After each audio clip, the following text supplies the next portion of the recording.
Et bonjour à tous, nous sommes en direct pour ce nouveau Zoom Talk. Alors, petite vérification sur la page Facebook. Donc, dites-moi si jamais vous êtes déjà là. Bonjour à tous, si vous arrivez, je vais me mettre sur la page Facebook et oui, je me vois. Donc, c'est parfait. J'espère que vous allez bien.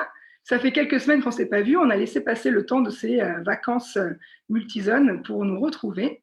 Et aujourd'hui, donc, on sera avec Estelle Lefebvre qui viendra nous parler de la photographie de bébé autrement. Il y aura aussi Léa, que je ne vous présente plus, qui viendra m'aider sur ce Zoom à récupérer vos questions et à co-animer avec moi.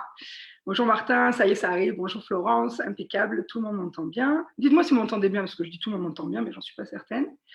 Et Léa, on va profiter qu'elle soit là pour nous faire un petit point sur la crise sanitaire et la situation au niveau des aides, parce on reçoit beaucoup de questions. Donc, ça sera l'occasion de vous faire un petit point rappel.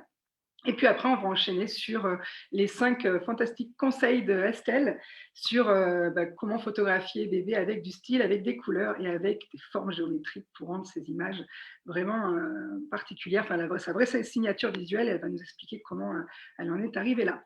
Alors, c'est parti, on accueille nos intervenantes. Vous pouvez remettre les micros, les filles. Hop, je pense que nous sommes 3 à l'écran. Salut Estelle, salut Léa. Salut, bonjour. Salut à tous. Bonjour tout le monde.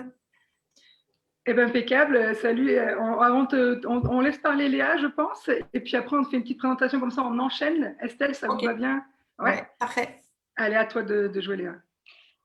Oui, juste pour faire un petit point sur la crise sanitaire qui nous occupe encore toujours autant, et puis la partie économique. On reçoit beaucoup de questions sur ce qu'on a le droit ou pas de faire pendant le confinement, et puis, enfin, pendant le couvre-feu et depuis pour le confinement des week-ends dans les zones concernées. Il y a quelques départements qui sont concernés. Juste pour rappeler qu'en fait, on a un article qui détaille toutes les questions qu'on peut se poser autour de ces droits, est-ce qu'on a le droit de travailler ou pas, et qu'en fait, les conditions sont toujours les mêmes. La seule chose qui varie, c'est de temps en temps les heures de couvre-feu et les zones de confinement, mais sinon, le principe est le même, c'est-à-dire que tant qu'on est en couvre-feu ou en confinement, on n'a pas le droit de travailler à destination des particuliers. Donc, le citoyen lambda est confiné, on n'a pas le droit de sortir de chez lui. Dans ce cas-là, on n'a pas le droit d'aller chez lui, on n'a pas le droit de faire une séance en extérieur, on n'a pas le droit de l'accueillir dans son studio. Donc, c'est pas plus compliqué que ça. Les professionnels ont le droit de se déplacer, ont le droit de prévoir leurs déplacements interrégions, ont le droit de maintenir les prestations à destination des professionnels uniquement si ça se justifie. Par exemple, si on a des prises de vue de nuit à faire, une commande pour de l'archi de nuit, c'est normal qu'on puisse continuer à la maintenir parce qu'on ne pourra pas la réaliser en journée. Si une prestation peut être réalisée hors des heures de couvre-feu ou hors du confinement, dans ce cas-là, il faut la déplacer. Voilà, globalement, pour les conditions en résumé. Et sinon, par rapport aux aides, on a toujours autant de questions. Et donc, on vous rappelle qu'on fait le point par écrit. Donc, sur le site métiersdelimage.fr, vous avez des articles qui correspondent à chacune des aides qui sont très, très complets et très, très détaillés. Actuellement, il y a 3 aides que vous pouvez demander. Le fonds de solidarité pour le mois de janvier. Celui pour le mois de février, on attend encore le décret et normalement, il nous avait annoncé une mise en ligne du formulaire pour le 15 mars. Donc, on espère que les délais seront tenus, mais on ne peut pas vous le dire pour le moment. Les réductions de cotisation qui sont accessibles à tous les indépendants, quel que soit votre statut, ça est valable pour les micro-entrepreneurs, pour les entreprises individuelles, pour les sociétés et pour les artistes-auteurs. C'est juste les conditions et les mécanismes qui sont différents. Donc ça encore, on a détaillé statut par statut, donc normalement, vous devez vous y retrouver. Et la 3e aide, c'est l'aide à la numérisation de 500 € pour soulager les frais investis cette année. Et ça, elle peut être demandée jusqu'à fin mars. Et vous avez aussi un article dédié sur le site internet. Voilà. Alors, attends, Léa, du coup, il y a des questions qui arrivent. Il y a des gens qui disent « Oui, mais alors, si on shoot un mariage, est-ce qu'on doit partir à 18h ?» Donc, c'était juste un petit point. Tu vas pouvoir refaire un récap. Ouais. Et Hélène qui demande « Ah, mais quoi, il y a un nouveau décret. Du coup, on n'a plus le droit de travailler avec les particuliers. » Donc, juste refaire un petit point pour ceux qui viennent d'arriver pour pas que ces commentaires-là inquiètent tout le monde. Oui. Alors, en fait, les conditions sont toujours les mêmes. Actuellement, on a le droit de travailler, mais si les particuliers sont confinés, eux, ils n'ont pas le droit de sortir de chez eux et ils n'ont pas le droit d'accepter à leur domicile des activités qui ne sont pas de première nécessité. La photo, ça restera une activité de loisir, Donc, après 18h, en effet, en théorie, on n'est pas censé shooter un mariage. Mais un mariage n'a pas le droit actuellement de se tenir après 18h. En fait, les clients sont hors la loi. À partir du moment où ils organisent un mariage, s'ils reçoivent chez eux à leur domicile, ils sont protégés par la sphère privée de leur domicile. Mais nous, on est censé avoir quitté leur domicile à 18h. Ok, ben merci de ce petit point rappel. Après, voilà, vous avez les infos. Je pense que vous allez sur le site, retrouvez les anciens posts. Il y a beaucoup d'informations sur ce sujet-là. C'était juste un petit point. Voilà. Je pense qu'on va faire un petit résumé parce qu'en effet, je me rends compte que les gens ont toujours les mêmes questions. Donc, peut-être que ce serait bien qu'on fasse un petit point rappel par écrit. On va se noter ça pour faire sur vraiment les questions les plus redondantes par rapport au couvre-feu et au confinement. Ben super, merci en tout cas Léa de faire ce petit point et puis on reste alors connecté pour entendre ce récap par écrit.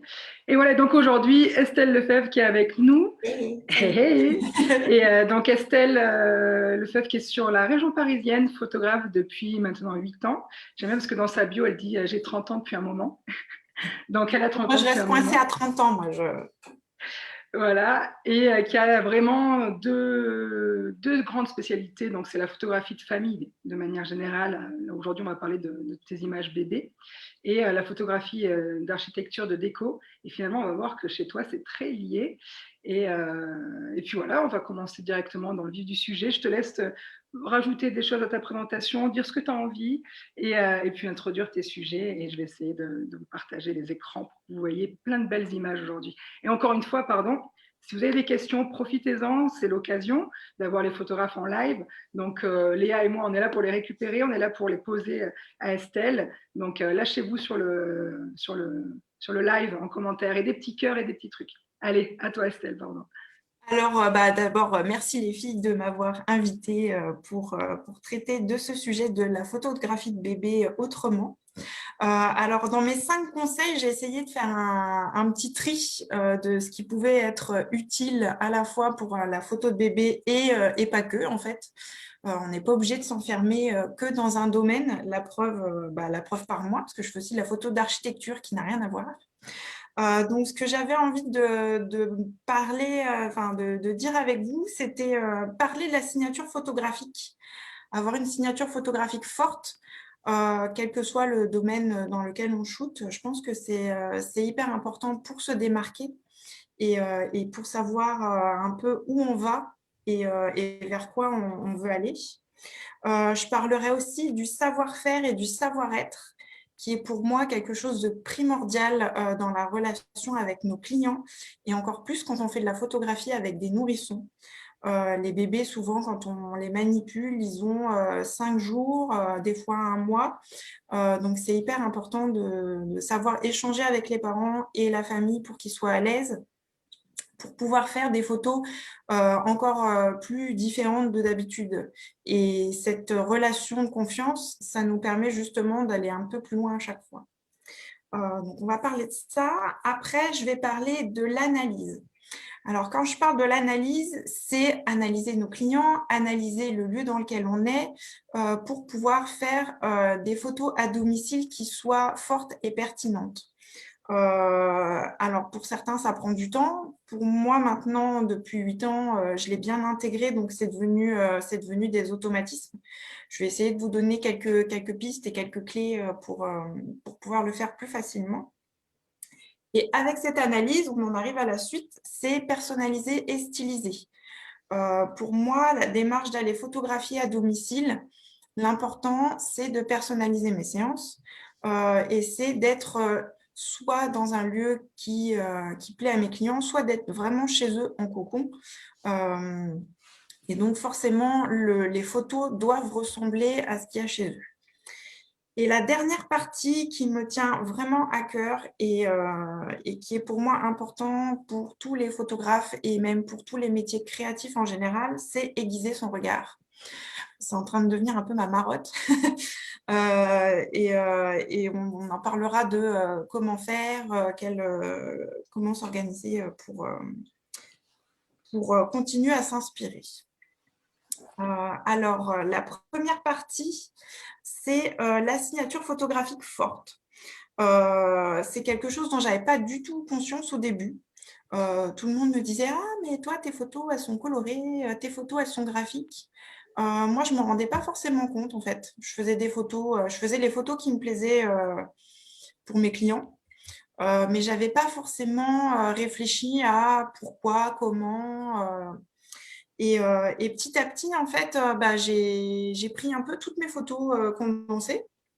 Je me suis dit, bah, allez, toutes les photos vraiment que j'aime, je vais les mettre toutes ensemble et on va voir ce qui se dégage. Et c'est là que j'ai vu que j'aimais les couleurs, que j'aimais le graphisme. Je me suis rendu compte aussi que j'aime bien les motifs. Et en fait, toutes ces choses-là viennent aussi du fait qu'avant, j'étais architecte d'intérieur. Donc, je pense qu'il y a un petit rapport de cause à effet. C'est que j'aime bien que les choses soient ultra cadrées, que quand il y a un motif, je l'exploite. Je ne le laisse pas traîner tout seul dans un coin. J'aime bien que les couleurs concordent les unes avec les autres. Et tout ça, j'essaye de le recréer. Pourquoi je dis le recréer? Parce que même si c'est des photos qui ont l'air naturelles et qui sont à domicile, c'est moi qui mets en scène le bébé. C'est moi qui crée la scène, en fait. Et c'est ça qui me plaît. J'aime bien aller à domicile parce que pour moi, c'est un défi, toujours d'aller chez des nouveaux clients et de voir où est-ce que je vais tomber, comment va être la déco, comment sont leurs fringues, comment est la chambre du bébé. Et le défi à chaque fois, c'est utiliser toutes ces choses qu'ils ont eux et qu'il n'y a que eux qui les ont, et comment je vais créer une scène avec plein de petits éléments qui font que ça fera des images fortes. Donc là j'ai partagé, je vais repartager une nouvelle fois, j'ai partagé la première image de ton diapo, où on voit bien tout ce que tu expliques. Là, je pense que ça va être, c'est à l'écran là, on voit bien tout ce que tu expliques sur l'univers de la famille. On voit sur la première photo ce gros doudou lapin qui est à côté de ce petit bonhomme, où le papier peint en fond, les draps, les couettes, la couette doit y avoir sur le lit, exactement. Donc ça, ce sont tes idées, ou tu as aussi, parce que les parents qui viennent te chercher pour ton style, ils connaissent ton travail, du coup, ils ont déjà dans leur tête ce qu'ils ont envie, ou comment ça se passe? Alors, il y en a qui ont déjà des idées. Des fois, je suis tombée sur des clients aussi créatifs que moi, qui étaient hyper perchés et qui voulaient un tas de trucs. Et donc, du coup, là, c'était la fête de la création. Il y en a qui ont des idées et il y en a justement qui me disent, et c'est souvent ça d'ailleurs la plupart du temps, qui me disent « Ah, mais chez moi, c'est pas un magazine de déco. Ah, mais chez moi, il n'y a pas tel et tel truc. » Et je leur dis « Mais en fait, c'est pas grave parce que c'est pas ça qu'on photographie. Moi, je vais trouver chez vous des éléments qui vont me taper dans l'œil et que je vais pouvoir réutiliser et que je vais pouvoir mettre en scène avec votre enfant parce que je sais que ça fonctionne et parce que j'aime que ça fonctionne de cette façon. » Donc, je les rassure tout le temps en leur disant que ils n'ont pas besoin d'avoir un intérieur ultra déco. Je suis déjà arrivée chez des gens avec... ils venaient d'emménager, ils étaient dans les cartons, enfin, il y avait rien... Il n'y avait rien installé, il n'y avait pas de déco, il n'y avait même pas de peinture sur les murs. Donc là, on a dû improviser. Et j'ai pris les cartons, en fait. Ils avaient les cartons à dispo, j'ai pris les cartons. Donc, aller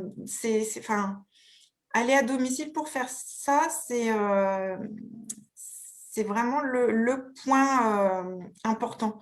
C'est que c'est à nous, pour moi, c'est là où est notre valeur ajoutée. C'est moi qui trouve ce qui va fonctionner et qu'eux n'auraient pas forcément vu, ou ils ne se seraient jamais dit, on va mettre un bébé là-dedans. Sur tous les cartons. C'est clair. Si je peux me permettre, c'est finalement ce qu'on dit sur quelle que soit la spécialité, en fait, parce que c'est le même genre de remarques que font les gens quand on doit faire leur portrait. Ils disent « Oui, mais moi, je ne suis pas jolie. Oui, mais moi, je ne sais pas poser. Oui, mais moi, je ne sais pas faire ce que je vois sur les images. » Comme on a tendance à montrer ce qu'on sait faire et ce qu'on aime faire, il y a tout ce truc qui attire le client et qu'ils ont envie de reproduire chez eux. Donc, typiquement, ils doivent venir pour tes photos graphiques où tu mets en valeur un élément de leur déco, etc., qu'ils trouvent génial sur les photos qu'ils voient sur ton site.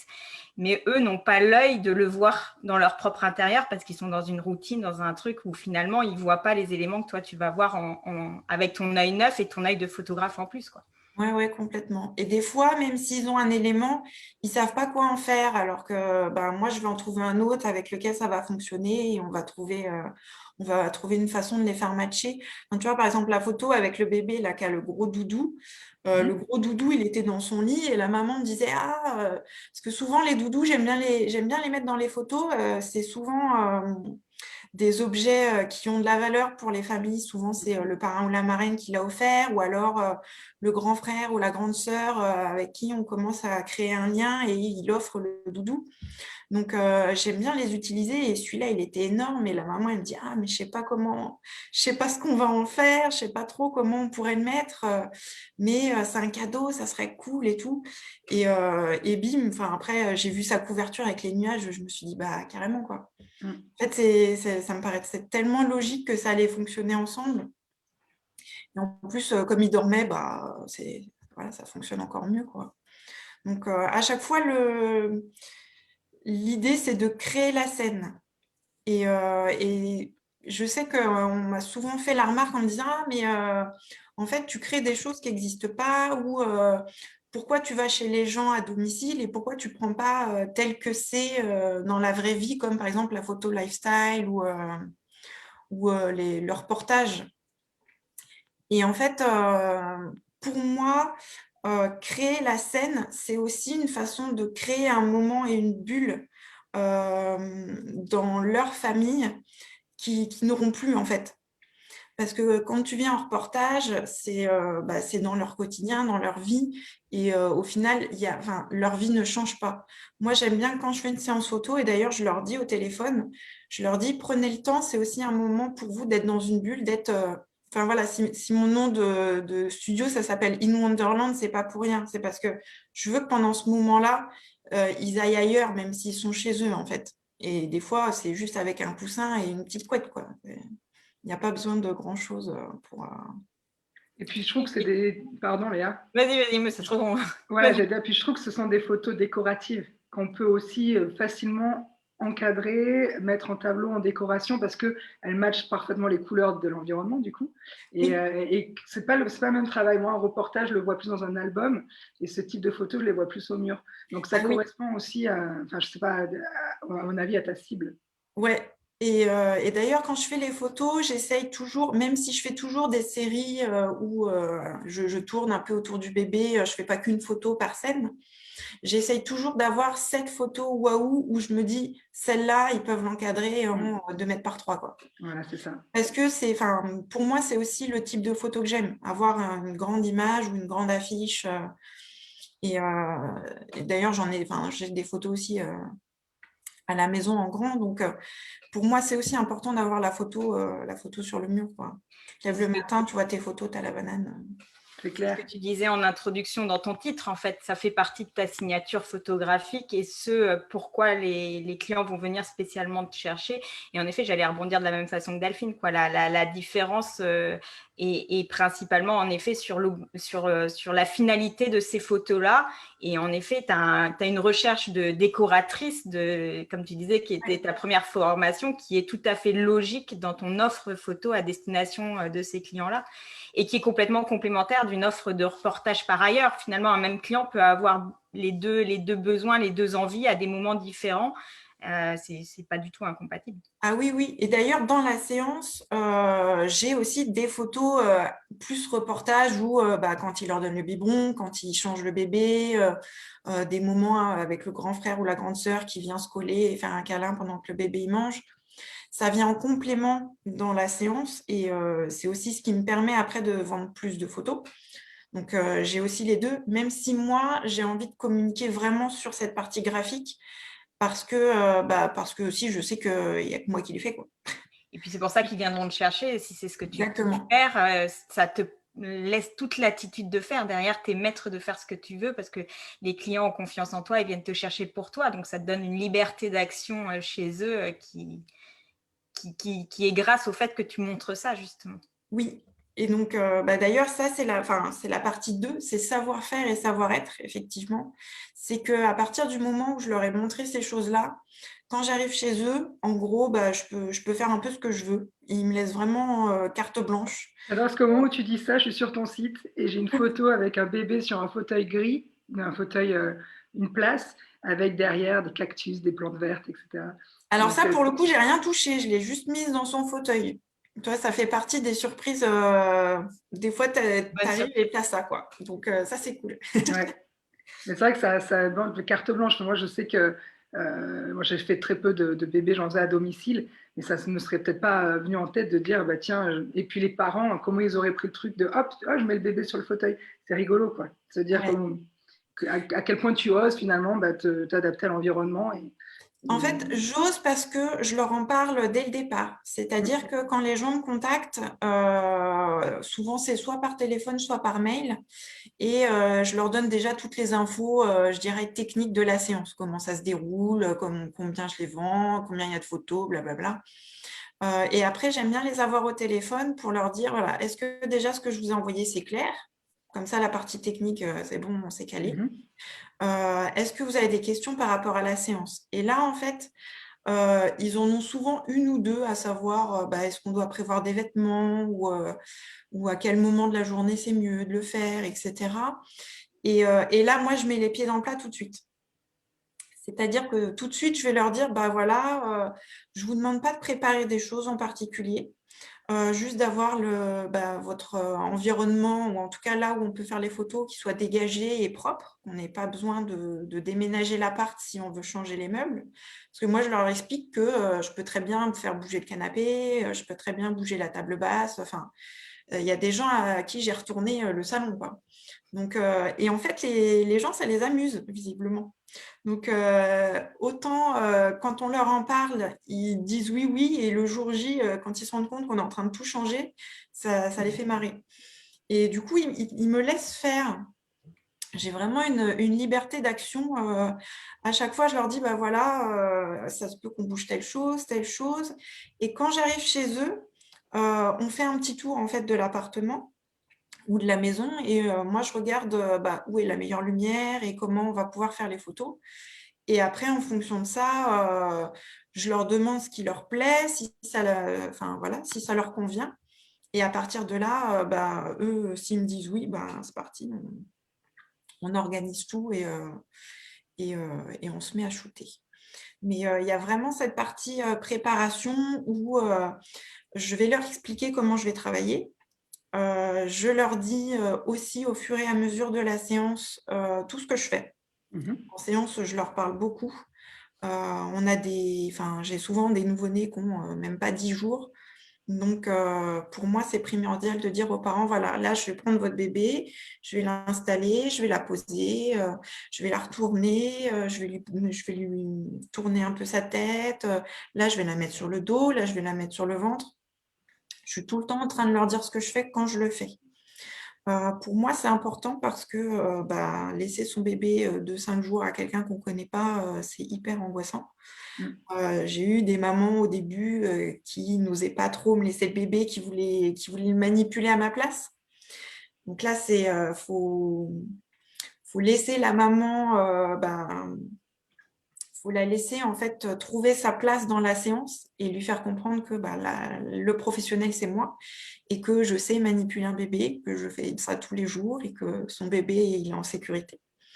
Donc, il y a cette partie-là. La sécurité, d'ailleurs, des bébés, c'est hyper important. Et ça, j'en parle avec eux au téléphone.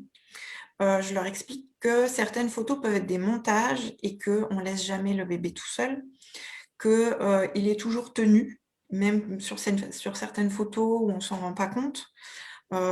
C'est souvent, on le tient d'un côté.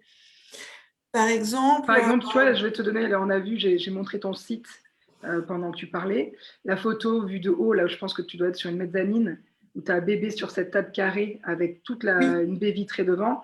Il y a sans doute eu par exemple, maman à côté. typiquement celle-là, c'était la maman était sur le côté, et moi je demande toujours à ce que les parents tiennent les bébés au niveau des fesses et du bas du dos. Parce que c'est là où c'est plus facile pour moi après pour le montage de l'organiser, et c'est aussi stable pour les bébés. Là, la maman, elle était à côté de la chaise bleue et elle tenait le bébé. Voilà, elle avait sa main sur son dos, le haut du dos et ses fesses, quoi. Ouais. Et donc, on en fait une comme ça, et après, on en fait une autre où elle a sa main au niveau de sa nuque. Comme ça, après, moi, je fais les 2 montages. Ouais. Donc, sur toutes les photos comme ça, pareil, j'ai des photos avec des bébés sur les cheminées. Évidemment que je ne laisse pas les bébés sur la cheminée. Mais le fait d'en parler fait aussi que les parents se rendent compte et comprennent que vraiment, là, c'est nous le professionnel. Là, pareil, sur le fauteuil, il y a toujours un parent qui est à côté Ouais. et qui tient les fesses, quoi. Non, mais c'est bien de le rappeler parce qu'il y a beaucoup de photographes qui commencent tous les jours. Hein. On est un des métiers les plus prisés, donc il y a énormément de photographes qui se lancent et qui reproduisent sans se poser la question de derrière tout ce qui a été mis en place, déjà en termes de formation, de compétences et de techniques au moment du shoot pour la sécurité. Donc c'est super important de le rappeler. Et du reste, je fais un petit rappel, il y a eu tout un Zoom avec Magali Bauer sur la sécurité du nouveau-né, qui est aussi très complémentaire, que j'invite à aller voir ceux qui nous écoutent. Et il y a aussi des formations, je ne sais pas si elle en organise encore, Amélie Soubrier, sur la sécurité des nouveau-nés. Je l'avais fait l'année dernière ou l'année d'avant. D'avant, a priori, vu. Ouais, l'année d'avant. Et je trouve que ça, c'est important. Enfin, même si après, on a les gestes, même si on le sait, avoir la piqûre de rappel, ça fait pas de mal, quoi. C'est clair. Donc, et de la même façon, au téléphone, je leur parle, en ce moment encore plus, du masque, etc. Parce que moi, je fais les séances avec mon masque. Évidemment, je me lave les mains en arrivant, mais bon, ça, je le faisais déjà avant. Mais bon, ça paraît anodin, mais arriver chez les gens, moi, la première chose que je fais, je retire mes chaussures, je me lave les mains. Et j'aime bien aller me laver les mains dans leur salle de bain ou dans la cuisine. Parce que on voit comment c'est, on voit si c'est le bordel ou pas, s'ils sont débordés. Enfin, ça parle d'eux aussi, quoi. Donc c'est aussi important. Enfin, la partie pédagogie, d'expliquer aux parents tout ce qu'on fait et comment on le fait, ça aide beaucoup à dédramatiser les choses où les parents, des fois, peuvent avoir des questions ou des appréhensions.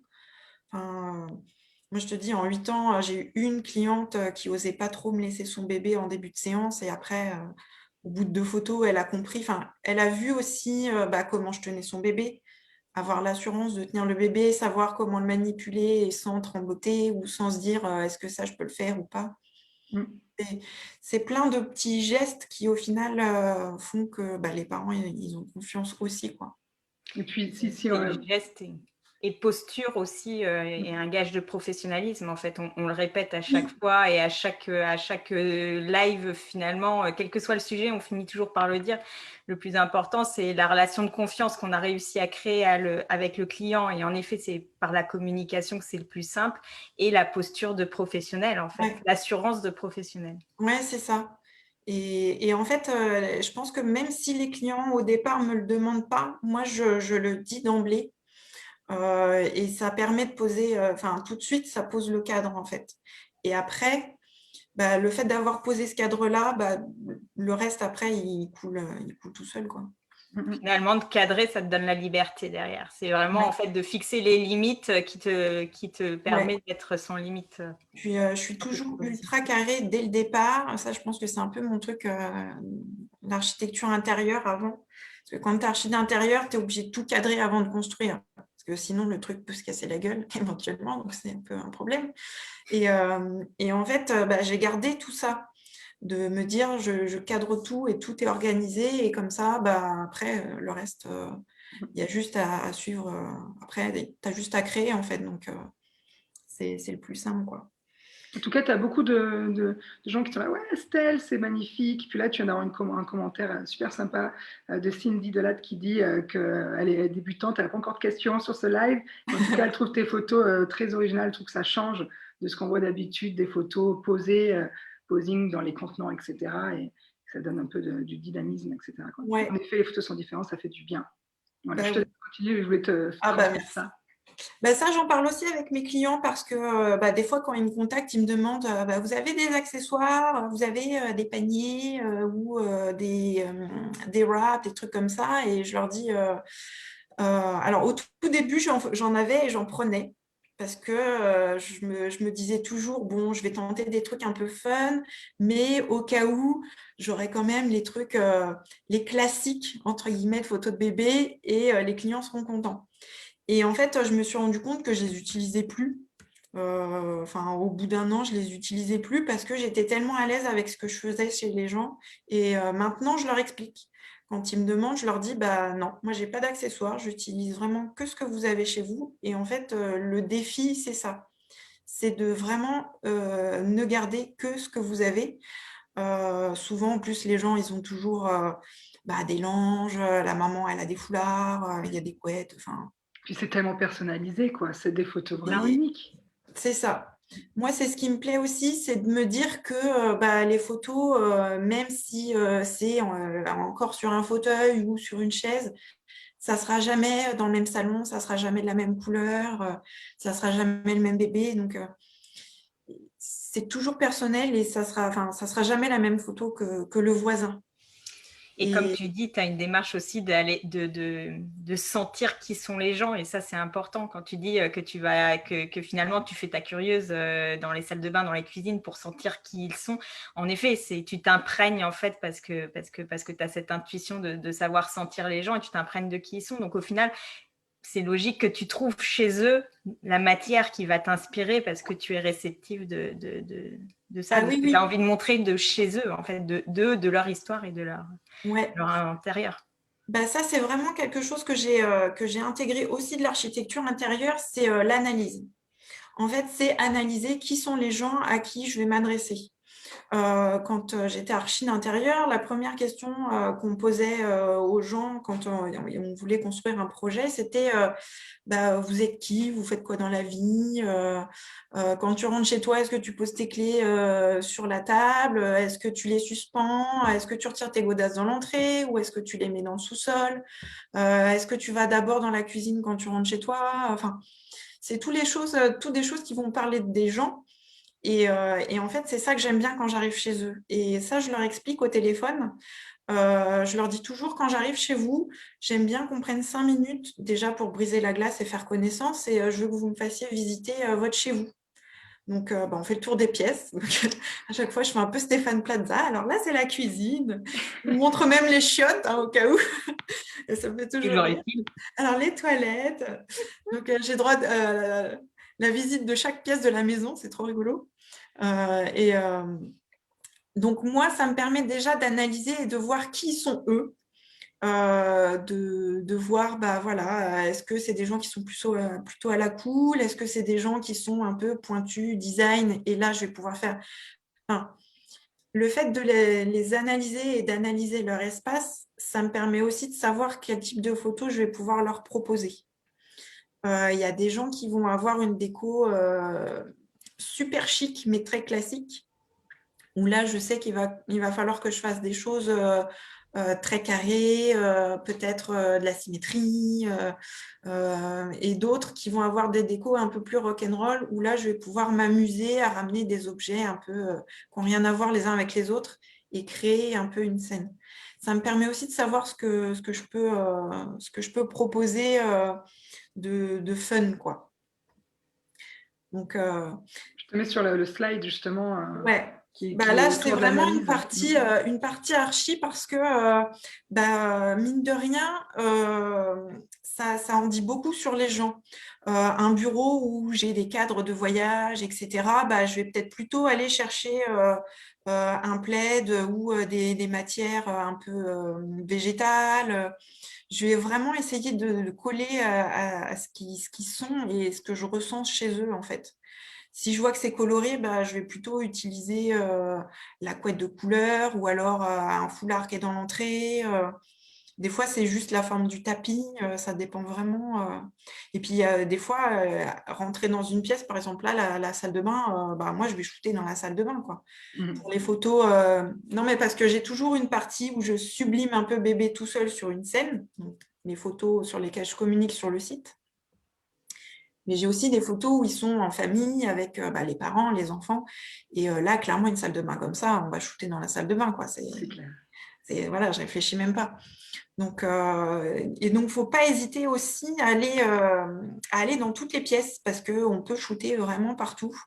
Des fois, on a des belles surprises, des salles de bain. Ça dépend vraiment des clients à qui on s'adresse. Donc ça me permet d'analyser les gens, donc, pour savoir ce que je vais pouvoir leur proposer. Et j'ai aussi analysé l'espace. Et pourquoi j'analyse l'espace? Eh ben, c'est parce que ça va être ma matière première en fait pour créer la photo. C'est-à-dire que je vais regarder l'espace général, où est la lumière, comment elle arrive, est-ce que j'ai besoin de bouger des meubles ou pas, quel mobilier je vais pouvoir utiliser, est-ce que c'est plus judicieux de se mettre sur le tapis ou sur la table, parce que pour shooter, des fois les bébés, il va être très bas s'il est sur le tapis, sur la table, il va me falloir plus de hauteur. Mais des fois, le fait d'avoir le tapis et la table, eh ben, ça me fait un cadre graphique. Donc voilà, analyser ça, ça me permet aussi moi, de réfléchir aux scènes que je vais pouvoir proposer après aux parents. Et une fois que j'ai analysé ça, eh ben, je personnalise à fond. Donc là, ça va être vraiment le travail de personnalisation et de stylisme. C'est vraiment un peu du stylisme photo. C'est-à-dire que, comme les stylistes, je vais poser mon cadre et après, je vais organiser chaque élément les uns avec les autres. Donc, comme j'ai fait le tour de la maison, j'ai fait mon petit marché. Donc, j'ai vu une couverture, j'ai vu un fauteuil, j'ai vu le tapis. Et là, maintenant, après, je crée chaque élément les uns avec les autres. Des fois, ça peut être juste le tapis qui rend bien. Par exemple, là, tu vois, sur la photo du milieu, la petite, elle est dans son cododo. Donc, à la base, le cododo, comme ça, c'est un truc qui est moche. Mais vu du dessus, c'est tout blanc. Et c'est assez graphique, ça marche bien avec les rayures. Et je m'étais dit, voilà, aller avoir les deux les uns avec les autres, ça fonctionne, quoi. Donc après, le tout est de faire la petite gymnastique pour associer les éléments les uns avec les autres. Je peux aussi utiliser la table de la cuisine avec les vieilles chaises. Ça, c'était une récupération. Enfin, c'est des clients qui avaient récupéré ça chez leurs parents. C'était leur première salle à manger quand ils étaient étudiants. Je trouvais ça drôle de le garder, quoi. Mm. Avec, Puis avec le petit cadre derrière, enfin, ouais, avec les cadres de... voilà. Et ça raconte Représentatif. vraiment... ouais. Et à chaque fois que je vois cette photo, je pense à eux parce que c'est vraiment eux. C'est eux quand ils étaient jeunes, avant qu'ils aient 3 enfants. Et ouais. Ça raconte une partie de leur histoire. Il y a plusieurs questions qui arrivent. Est-ce que tu apportes des éclairages, des réflecteurs ou est-ce que c'est que de la lumière naturelle? Jamais. Jamais. Alors, avant, j'en apportais pas parce que je savais pas m'en servir.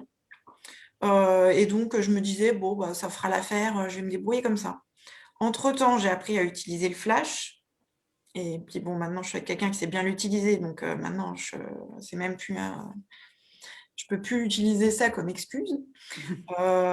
Et en fait, le flash ne donne jamais ce que je veux en lumière naturelle. Donc, j'en ai pris mon parti et du coup, j'ai décidé de l'utiliser vraiment comme un élément créatif. C'est-à-dire que quand je vais chez les gens, si la lumière elle arrive d'une petite fenêtre pourrie, eh ben, le défi, c'est de faire ma super photo avec la petite lumière de la fenêtre pourrie. Au final, de la contrainte naît ta créativité, quoi, au final. Ouais, c'est la même chose qu'arriver chez les gens sans savoir où tu débarques et utiliser ce qu'ils ont. C'est ce que j'allais dire, tous les photographes qui vont à domicile, normalement, il n'y a pas de repérage avant, je pense, sinon ça serait non. des factures beaucoup plus hautes. Donc, on est obligé de s'adapter, quoi. C'est la contrainte pour faire quelque chose de beau. Ouais. C'est s'adapter, c'est la contrainte. Et en même temps, pour moi, c'est ça qui est amusant, en fait. C'est de me dire, défi, OK, donc là, la lumière, elle est cool. C'est un peu foireux l'installation. Comment je fais? Et en fait, on trouve toujours la solution. Et des fois, j'ai des gens qui me disent, ah oui, mais nous, on est au rez-de-chaussée, en rez-de-jardin. Il fait nuit chez nous. Et je leur dis, ouais, mais vous avez des fenêtres quand même chez vous. Donc, a priori, c'est bon, quoi. Ça passe. Sinon, c'est pas légal. Donc, ça limite quand même pas mal d'intérieur. Non, mais enfin, tu vois, on a toujours des fenêtres chez nous. Après, il n'y a peut-être pas beaucoup de lumière. C'est peut-être une lumière qui va être diffuse. Ça va peut-être être juste un petit trou de souris. Et ben, c'est avec ça que je vais créer la photo. Au final, ça stimule vachement. Ouais, le fait que tu fasses finalement, le fait que tu aies une contrainte aussi importante du fait de te dire je me limite à la lumière naturelle, ça te permet de cadrer et de stimuler ta créativité pour y répondre parce que finalement, tu as un élément et il faut que tu l'utilises et tu deviens hyper spécialiste de ça. Donc, ça te permet de te sublimer toi-même dans cette utilisation. Exactement. Mais après, il ne faut pas hésiter aussi à faire des tests. Des fois, j'arrive chez des gens, effectivement, ouais, c'est un peu foireux, il n'y a pas beaucoup de lumière. La dame en rez-de-jardin, là, elle m'a donné du fil à retordre. Mais il ne faut pas avoir peur aussi de dire aux gens, ouais, c'est foireux, mais on va faire des tests. Et donc, du coup, on essaye plein de trucs. Et forcément, en essayant plein de trucs, il y a un moment où ça marche, quoi. Mais il faut pas avoir peur et se dire, ah non, du coup, je vais le laisser de côté. Faut tomber les pieds dedans et faut tester. Et au bout d'un moment, la photo, elle arrive, quoi. C'est clair. Du coup, il y a une question, Angélique, qui matche bien avec ce que tu dis. Combien de temps tu vas rester, ou en tout cas, combien de temps tu vas mettre à explorer les lieux avant de passer à la prise de vue, en moyenne? J'imagine que ça dépend des Tu exploses les pièces. Ouais, alors bon, je fais mon Stéphane Plaza, mais je le fais pas très longtemps parce que je sais que une séance bébé, ça peut durer longtemps parce que la séance va dépendre du bébé.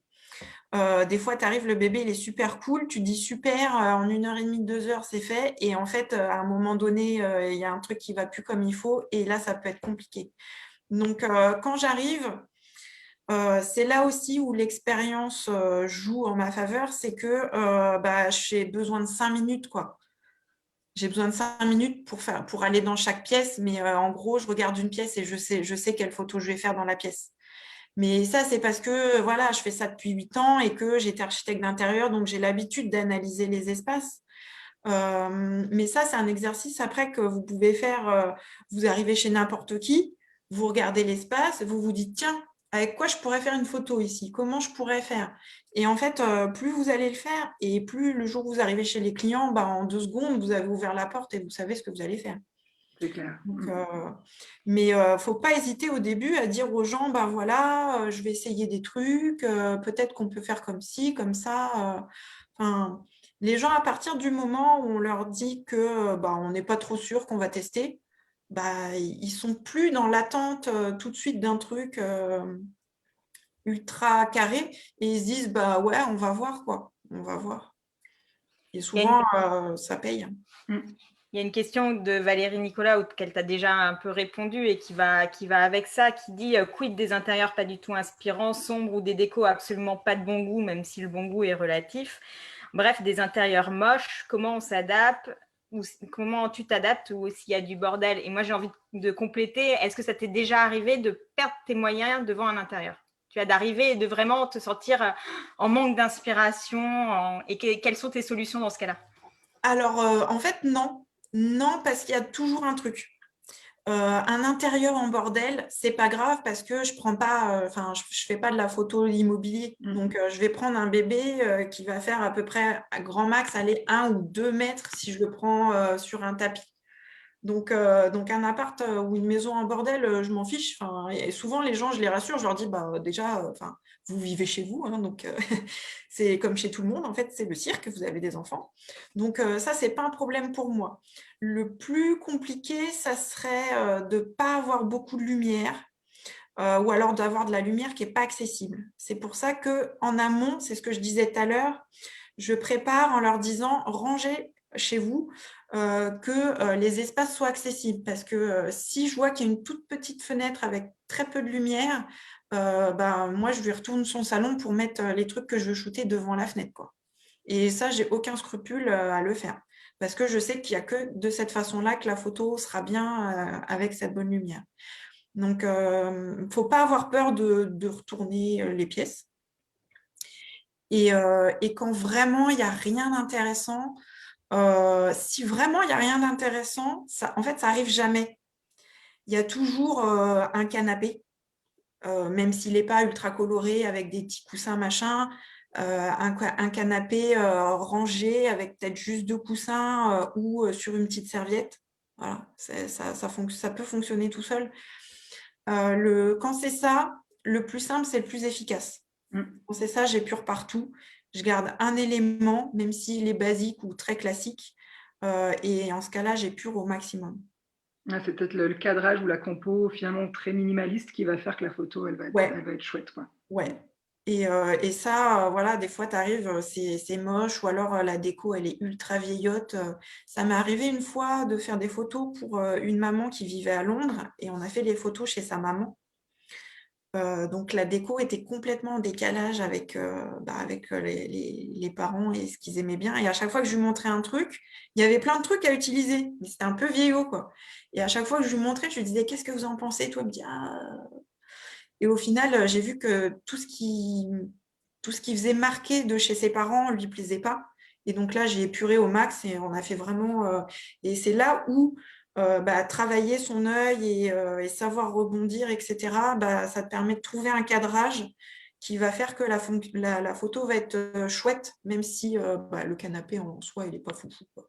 Mhm. Ou le fauteuil C'est ou la clair, et on couette. voit dans tes images, tes angles de vue, et des fois tu prends de la hauteur, comme on a vu sur la mezzanine, là, incroyable, Ah ouais. et tu as souvent des plans de haut, ça reste des plans assez basiques où il faut juste être très, Ouais, vraiment à la faut verticale ou être carré, quoi. parfaitement, voilà, mais ça fonctionne, quoi. Déjà rien que ça, un bébé seul sur un parquet, ça Mais oui. fonctionnerait. Donc, C'est pour ça que si vraiment vous vous sentez démuni ou vous vous dites mince, là, je ne sais pas quoi faire, pensez simple et mm, efficace. mm. Et des fois, un cadrage ultra minimaliste avec juste le bébé. euh, les parents, ils sont contents parce qu'au final, ils veulent quand même des photos de leur enfant. Enfin, ils nous appellent, certes, pour faire quelque chose de différent, de graphique et de fun, mais ce qu'ils veulent, c'est avoir une belle photo de leur bébé, quoi. Euh, le reste, j'ai envie de dire, c'est la cerise sur le gâteau. Mais à la base, ils veulent leur enfant. Donc, faut pas l'oublier, quoi. C'est clair. Par rapport à ton boîtier, tu montes à combien en ISO? Parce qu'il y a des questions par rapport à la lumière. Tu l'as dit tout à l'heure que tu pouvais utiliser des flashs par moment, que tu n'avais Alors plus non, non, non, d'excuses. non, pas du Ah, tout. plus du tout maintenant, Jamais. pardon. Ah Alors, non, parce que non, tu as jamais, parlé de la jamais, jamais. maîtrise du flash tout à l'heure. Ouais. Non, c'est parce que j'ai fait des tests, parce que des fois, je me disais, plutôt que de me casser la nénette à retourner à un appartement, je préfère mettre un flash. Et en fait, ça donnait jamais ce que je voulais. Donc, les flashs, je les ai vite dégagés. D'accord, pardon. Donc, non, non. Alors, en ISO, moi, je suis un peu une psychopathe des ISO. Elle est là, va se marrer. Parce que je monte très rarement au-dessus de 400, quoi. Ah ouais. Ah ouais. Ah non, mais je suis une psychopathe. Ah ouais, non, mais là, tu peux y aller. Hein. Tu sais que. Je sais. Ah non, mais Oui, Benjamin, j'allais des dire fois, quand il monte à 6000 ISO, moi, je suis en PLS, hein. Alors, Excellent. après, je nuance parce que avec mon ancien boîtier, je ne montais pas parce que j'avais tout de suite du bruit. Et j'avais du bruit parce que sur mon boîtier, quand tu es en ton moyen, le bruit, il est énorme et il est vraiment cracra, quoi. Et donc ça, sur des photos de nouveau-né où tu es vraiment en close-up et tout, c'est C'est dur, dégueu. ouais. C'est Mm. dégueu. Je trouvais pas ça beau, même pour le grain de peau, tu vois, quand tu fais des portraits un peu serrés et tout, c'était vraiment, enfin, ça m'allait pas. Mhm. Là, j'ai changé de matos et c'est vrai qu'avec le boîtier que j'ai, je peux monter 800. tu peux faire x2, x3. T'as le droit. Non, j'arrive à monter à 1200. Ouh. Ah ouais, non, c'est clair. Mais quand je le fais, je suis quand même pas très bien, quoi. Après, j'ai pas non plus besoin de monter des masses parce que j'ai pas besoin d'une vitesse de dingue. A priori, mon bébé va pas se mettre à courir. C'est vrai. Donc, tu vois, je suis pas obligée d'avoir des grosses vitesses. Donc, ça me permet de pas garder des ISO très gros. Mais après, j'ai envie de dire, c'est une question de point de vue. Enfin, il Oui, y en mais a bien qui aiment sûr. bien avoir Mm. du grain. Ça me gêne pas de voir des photos avec du grain, mais j'aime pas les faire. Je Bah, suis ça trop correspond psychopathe. pas à ton esthétique qui est assez minimaliste et graphique. Ouais. Finalement, c'est en cohérence avec les images que tu montres. Donc, Mm. ouais, ça, j'arrive pas. Mais bon, je me soigne, hein, 1200 quand même.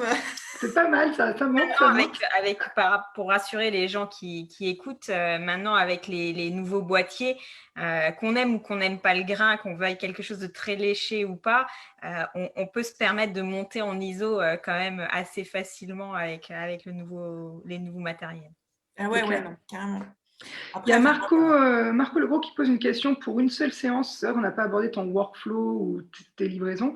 Pour une seule séance, combien de scènes ou de compositions et en finale, combien de photos tu vas livrer?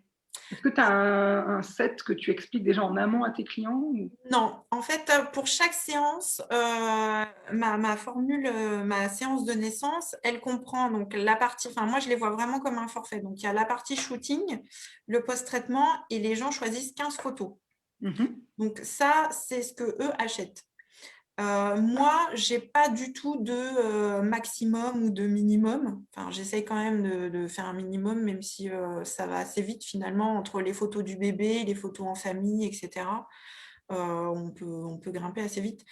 Je n'ai pas de minimum ou de maximum. C'est tout ce que je trouve cool à photographier, je le shoot. Okay. Pourquoi? Parce que déjà, j'arrive à le faire assez rapidement. Donc, ça ne me prend pas non plus beaucoup de temps de faire beaucoup de photos. En post-traitement, je n'ai pas forcément besoin de passer trop de temps non plus. Surtout que maintenant, je suis assez rodée sur mon post-traitement. Je sais les photos qui vont fonctionner avec mes points de vue au niveau graphique, etc.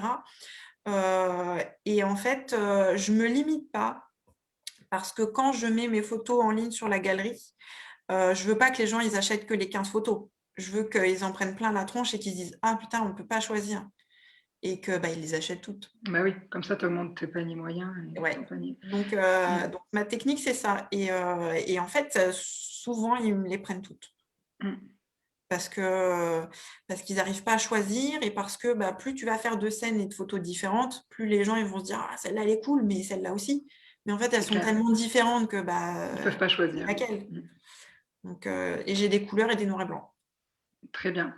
Mais écoute, on va arriver sur ton dernier point parce que tu as beaucoup parlé de ton passé. Ah, pardon, s'il y a une question, Léa, vas-y. Questions techniques qui vont bien ensemble, donc je pose les deux à la fois. Une qui demandait si pour les photos où tu fais un montage parce que les parents sont là, où tu dois éliminer les parents qui tiennent le bébé, si tu utilises un trépied ou si tu shootes à main levée. Et une autre qui demandait, j'ai oublié, quelle optique tu utilises en général?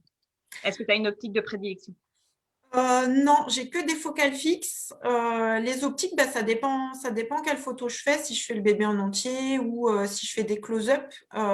Pour le close-up, j'ai mon macro, j'ai un 105. Après, je suis en 55 et 35. 50 et 35, pardon. Donc, non, je suis ultra basique. Je ne me prends pas trop la tête sur les focales. C'est ce qui me convient. Des fois, même le 50, je le base et j'en prends que 2. Ça dépend. Et le trépied pour les montages? Jamais de trépied. Ah non, je fais toujours à main levée. Non, ça, je fais toujours à main levée parce que des fois, j'ai besoin de me mettre d'une façon ou d'une autre. Et d'ailleurs, le fait d'avoir changé de boîtier et d'avoir l'écran que je puisse, tu sais, qui se rétracte là, qui bouge. Orientable, ouais. Putain, ça, c'est un confort, mais merci, quoi. Donc, c'est aussi pour ça que j'ai changé de boîtier. C'était pour pas avoir à mettre l'œil dans le viseur. Parce que quand tu dois prendre de haut, je me cassais le dos à chaque fois. Enfin, c'est horrible, quoi. C'est clair. Facile d'être droit. Moi qui ai un cerveau de travers et qui n'arrive jamais à faire une photo parfaitement droite, c'est vrai que de prendre un petit peu de recul par rapport à l'appareil et de regarder sur l'écran, ça permet vraiment de vérifier ses horizontalités. Tu vérifies si tu es droit. Et après, moi, j'avoue, je ne shoote pas droit quand même. Hein, et pourtant, tu sais, je shoote avec la grille et tout, mais je ne shoote jamais droit. Je sais pas pourquoi. Donc, ça, c'est en post-traitement. Hein, je redresse. Donc, non. Et pas de trépied non plus. Ouais. Ok, merci. Tu vois, s'il y a d'autres questions auxquelles on n'a pas répondu parce qu'elles n'étaient pas totalement dans le sujet, Estelle, tu nous disais tout à l'heure en off que tu irais volontiers faire un petit tour et répondre. Donc, n'hésitez pas à poser vos questions. Là, tout à l'heure, tu disais, tu es revenu plusieurs fois sur ton expérience et le fait que d'avoir 8 ans d'expérience, ça te permettait d'être beaucoup plus rapide et de trouver les idées très vite. Mais je sais qu'un de tes sujets principaux que tu parles souvent en photographie, c'est de déguiser son regard et que ça se fait au quotidien et c'est le dernier point de ton live. Donc, je te laisse parler de ça, ce que tu entends par aiguiser son regard constamment. Oui, alors aiguiser son regard, pour moi, ça va un peu avec l'inspiration. Enfin, ça va un peu ensemble et en même temps, pas tellement. S'inspirer, c'est prendre de l'extérieur ce qui peut nous nourrir. Aiguiser son regard, pour moi, j'aime beaucoup faire ça me fait penser à Eric Forêt qui avait fait une page comme ça sur sur les ressemblances entre la photo et la cuisine, pour moi, c'est vraiment assez lié en fait. Et quand je dis aiguiser son regard, c'est comme le cuisinier, il va bosser, il aiguise ses couteaux pour éplucher ses légumes. Nous, notre outil, tout le monde parle du boîtier, des focales et tout. En fait, non, l'outil du photographe, c'est son œil. Et si on ne s'habitue pas à regarder, à analyser les choses avec ses yeux, on n'avance pas. Donc, pour moi, c'est primordial de travailler son œil, c'est-à-dire s'habituer à regarder les choses, à les analyser. Pourquoi les choses... analyser pourquoi on aime certaines choses et pas d'autres, c'est ce que je disais au début pour avoir sa signature photographique, c'est qu'est-ce qui va attirer mon œil, qu'est-ce qui fait que je vais trouver quelque chose de chouette ou pas, et comment je peux le faire travailler. En fait, c'est comme les muscles du sportif, quoi. Le sportif, il va s'entraîner, je ne sais pas combien d'heures sur son sport et ça paraît normal. Alors que les photographes souvent se disent ah bah non, moi je suis un artiste né et l'info va venir toute seule et je vais trouver la bonne idée. Mais en fait, non, ça marche pas comme ça. C'est plus tu t'habitues à chercher, plus tu t'habitues à regarder et plus tu vas trouver tout de suite. C'est comme quand je vais chez les clients, je mets 2 minutes parce que j'ai tellement fait l'exercice que je sais comment vont aller les choses tout de suite. Et du reste, je refais un lien avec le premier live qu'on avait fait sur les Zoom Talk avec Sylvie Lézier qui a fait tout un live sur la créativité. Comment entraîner son cerveau à rester dans l'enfance et à avoir des idées un peu farfelues mais qu'on ose faire, comment on va trouver ces idées, etc. Un super live aussi à écouter sur la créativité. Sylvie, elle a raison. En plus, Sylvie, elle fait beaucoup de portraits créatifs. Donc, c'est cette démarche-là de toujours trouver l'inspiration. Mais l'inspiration, ça vient aussi d'abord de nous. C'est ce que nous, on va voir dans ce qui nous entoure, en fait. Donc ça, moi, je fais plein des petits exercices régulièrement. Je me fais un journal photo, j'ai des carnets de croquis. J'en ai pris quelques-uns. Je t'avais dit de les prendre pour nous les montrer. Ouais, tu peux en ouvrir quelques-uns pour voir, montrer un petit peu ton alors quotidien. Après, moi, je suis un peu une psychopathe du carnet. Je dessine tout le temps. Et j'en ai sur plein de domaines. Moi, j'adore voyager, donc j'ai des carnets de voyage. Ça, c'est mes carnets de quand j'étais architecte d'intérieur. Donc, j'allais à des expos avec mes carnets et je dessine. Tu vois, là, il y avait une expo furoshiki à la mairie de Paris. Tu vois, tu fais les petits dessins de tous les furoshiki. Ça va être, tu vois, je commençais déjà à bidouiller des photos, tu vois. Donc, c'est ça va être les carnets de voyage que j'adore parce que déjà, c'est une bonne façon de se remémorer ses voyages. Tu vois, ça va être ramasser des herbes, des trucs graphiques. Je ne sais pas si on voit bien. Oui, on voit très bien. Et c'est là, ça veut dire vraiment que, parce que quand on voit des choses qu'on les trouve belles, en plus de les marquer dans un cahier, on les ancre en fait. Et c'est ce qui va peut-être permettre à ton cerveau, à un moment donné, de se dire, tiens, et tu ne le sauras même pas, mais tu vas peut-être faire le lien avec la couleur de ces herbes parce que tu as trouvé une forme dans une maison et ça va peut-être amener à autre chose. Donc, du coup, c'est super cette démarche de marquer, de garder, de conserver et de laisser quelque part. Parce que j'en suis sûre que dans notre cerveau, ça a un impact pour notre... Indispensable même pour l'ancrage inconscient. En fait, quand on est photographe, on fonctionne forcément à l'instinct. On a obligatoirement besoin de travailler son intuition parce qu'il faut être réactif et que cette réactivité-là, en pleine conscience, elle est difficile. Et par contre, instinctivement, elle est beaucoup plus rapide et beaucoup plus facilement mobilisable. Mais c'est notre part inconsciente qui est très importante. Pour ça. Et clairement, tu as dit 2 choses qui sont hyper importantes pour ça, Estelle, c'est l'analyse. Et clairement, il y a beaucoup de photographes qui oublient cette part-là, le fait de travailler consciemment sur le pourquoi de nos images, qu'est-ce qui nous plaît, qu'est-ce qui nous attire, pourquoi on est attiré par telle lumière plutôt que telle autre, etc. Et ça va le faire travailler. Et la deuxième, c'est de pratiquer, tu l'as dit, on est des sportifs et en effet, c'est de pratiquer. Et c'est le ping-pong entre les deux qui va permettre de progressivement acquérir l'expérience. C'est clair. Puis notre personnalité, parce que quand on va regarder une photo, justement, quand on se dit, mais pourquoi je l'aime celle-là, et c'est tout le temps d'analyser le pourquoi. Est-ce que c'est le cadrage, est-ce que c'est la lumière, est-ce que c'est ci. Et cette photo-là, on la montrerait à un autre photographe, il n'aurait pas le même intérêt, et ainsi de suite. Donc, il faut se poser la question aussi de pourquoi soi-même on aime les choses, et quand on les aime, les mettre en application sans cesse. Et c'est ça, ouais, non, mais c'est un super. Enfin, je suis très contente, très contente de notre live. Merci Estelle. Non, franchement, c'est super, tu as apporté avec tes 5 conseils, vraiment, c'est très riche déjà. Je ne sais pas si tu as fini, hein, mais c'est extrêmement riche. Et les 5 points sont extrêmement différents, et c'est vrai que ça donne une vision de la photographie de manière générale et du nouveau-né de manière de façon très originale et très, très riche. Merci beaucoup.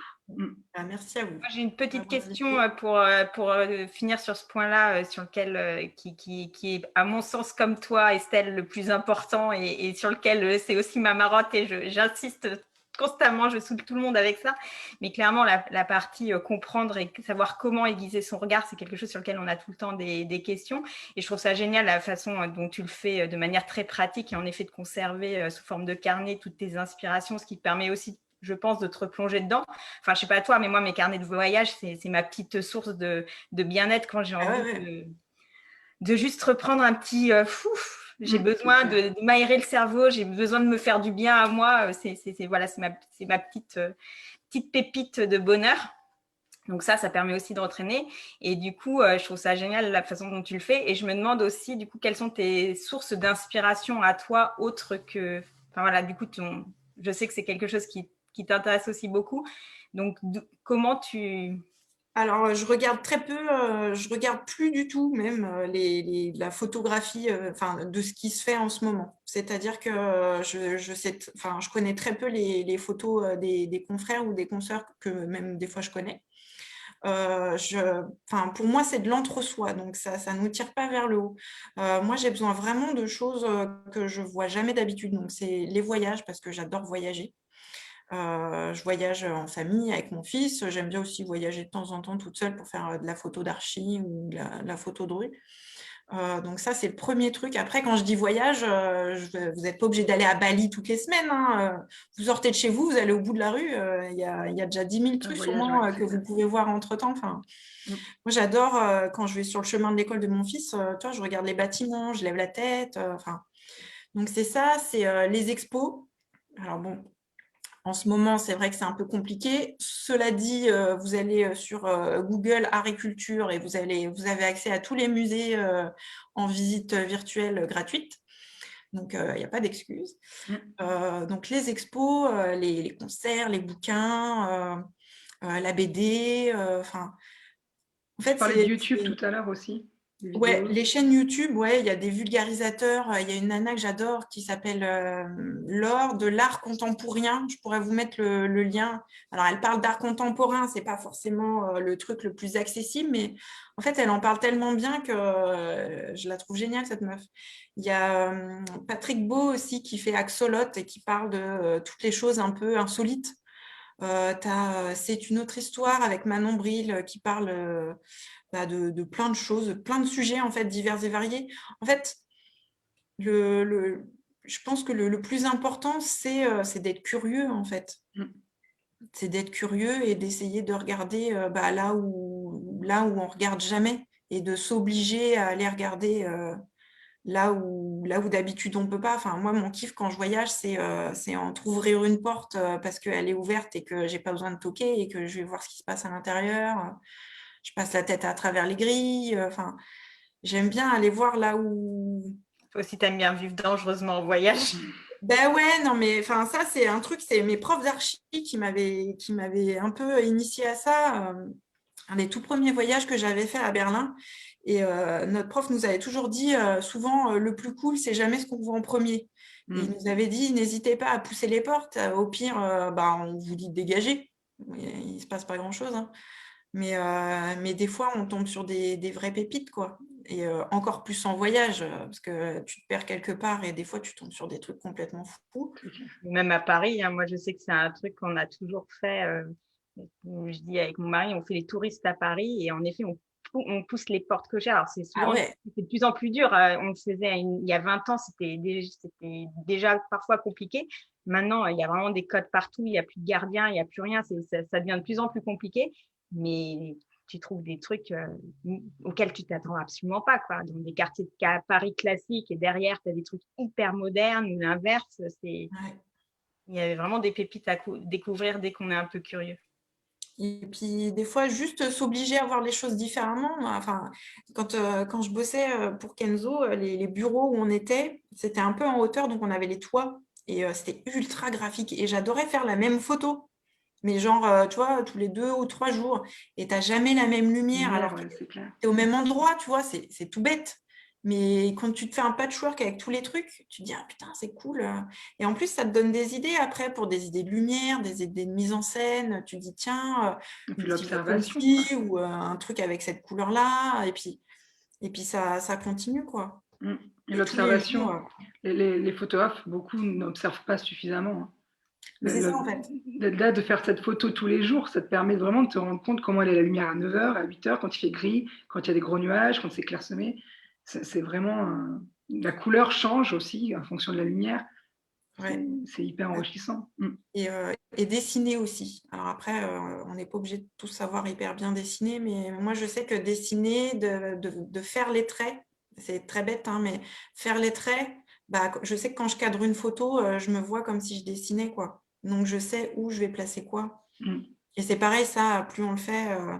En ce moment, je dessine beaucoup moins, mais dessiner, ça aide à intégrer, en fait, les formes. C'est pas pour rien qu'on apprend aux enfants d'abord à tracer et à dessiner avant d'apprendre à écrire. Et pour ceux qui ne savent vraiment pas dessiner et qui ont des complexes à dessiner parce qu'ils n'aiment pas du tout leur dessin, rien qu'écrire les mots qu'on met sur le fait, en fait d'utiliser l'outil manuscrit pour imprimer une idée, ça ancre dans le cerveau, quel qu'il soit. C'est de l'apprentissage, c'est de la base de l'apprentissage. Ouais. Si jamais le dessin n'est pas notre outil, écrire les idées peut déjà suffire à travailler d'écrire l'image à l'écrit. C'est un moyen aussi de...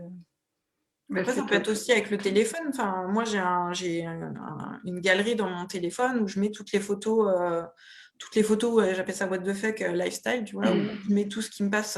Mais non, mais tu vois, des fois, je passe devant une bouche d'incendie, je la trouve cool, elle a une tête de bonhomme, des fois.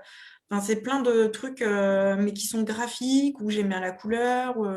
Et en fait, bah, je condense tout dans ma galerie, quoi. Et c'est dans mon téléphone. En plus, le téléphone, toi, tu dégaines. Ouais, c'est clair. Ça te prend 2 secondes, quoi.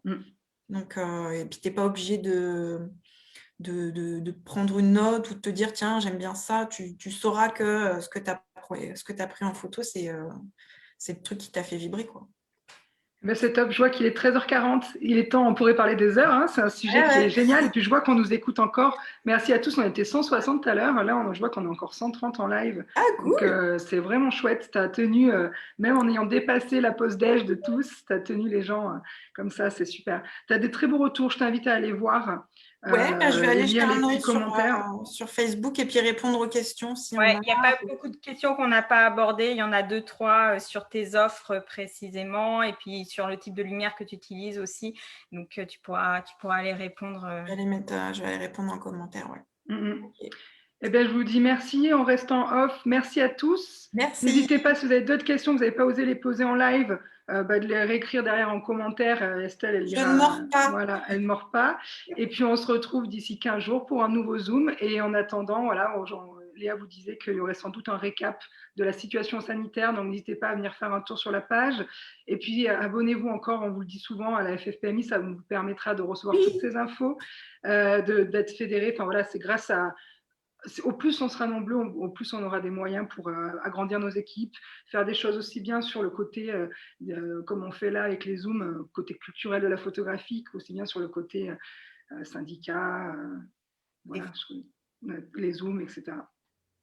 Eh ben merci Estelle, merci Léa, Merci, je coupe, merci les filles. merci à tous et je coupe ce live.